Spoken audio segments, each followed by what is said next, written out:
Breeders' Futurity. Let's go.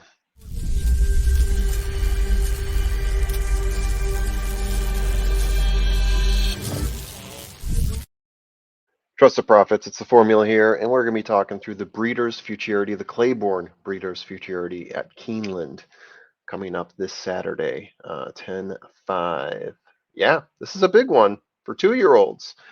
Gearing up for the BC Juvenile, and of course, the BC Juvenile is gearing you up for the Kentucky Derby, or at least the Derby Trail. No, there's a lot that can happen between now and then. Some people get angry. You're talking about the Derby too early. No, never too early. It's fun. There's nothing to be lost with talking about this too early. And besides, this race can open us up to a number of amazing horses that may not even go to the Derby, but can do fantastic things, and will be captivated by their performances within the next year or possibly two. We'll see. Locked. So Locked was a horse that got us excited last year. I know it got Colin Sheehan excited. Um, and we haven't seen him race since Breeders' Cup Juvenile, but I have seen it. Before recording this, I was checking him out. What is he doing? What's he been up to lately? He has been working out since at least August. Last workout was late September. I want to say the 24th or 26th in Saratoga.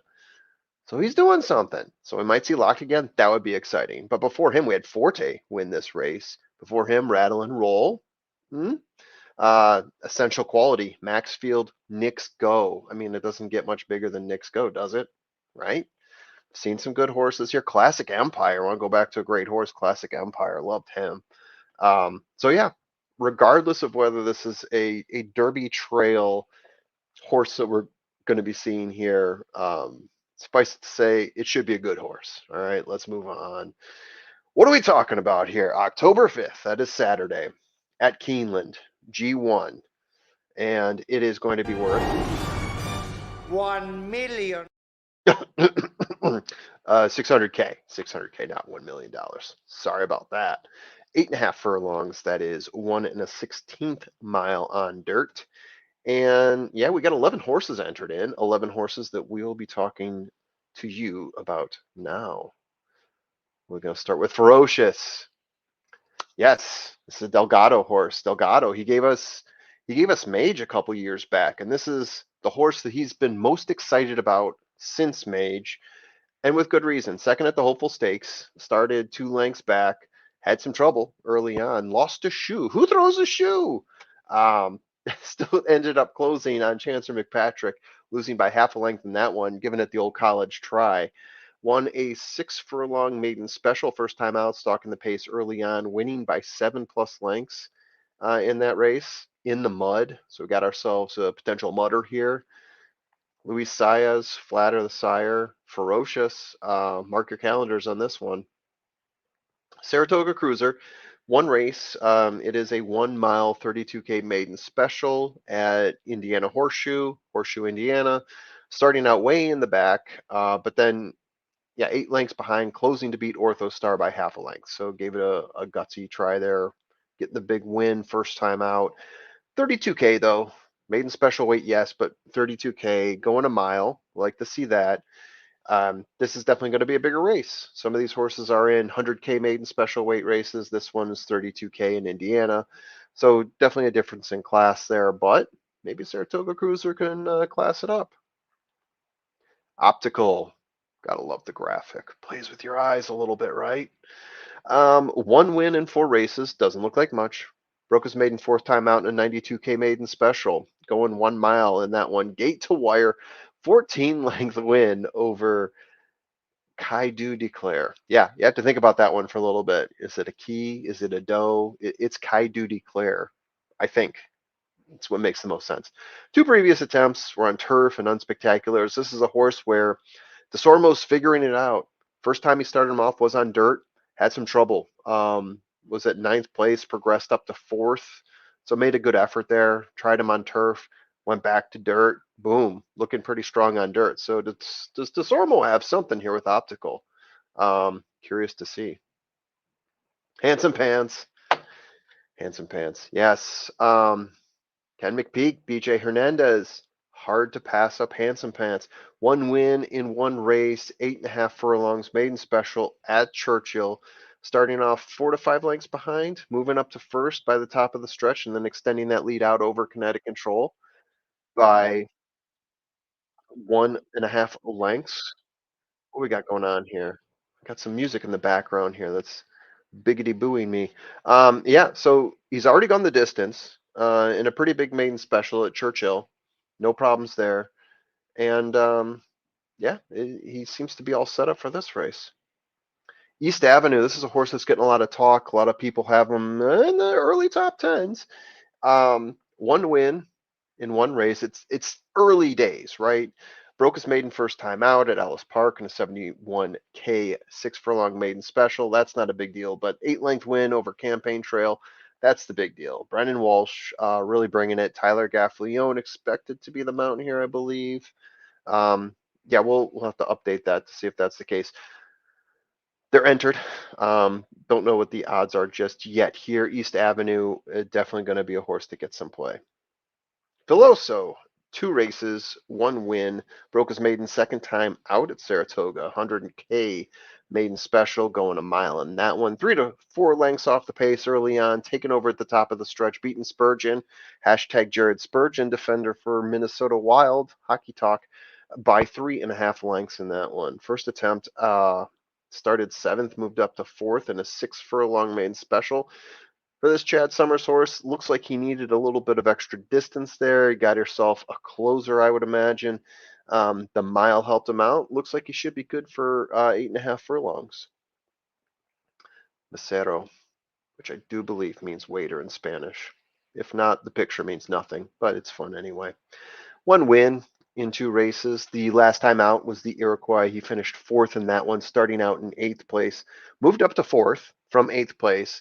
Started out 3 to 5 lengths back, but the real story here is Jonathan's Away beat him by 7 lengths in that one. Owen Almighty beat him by 5 lengths. So really, the two better horses separated themselves out quite a bit from the rest of the field there.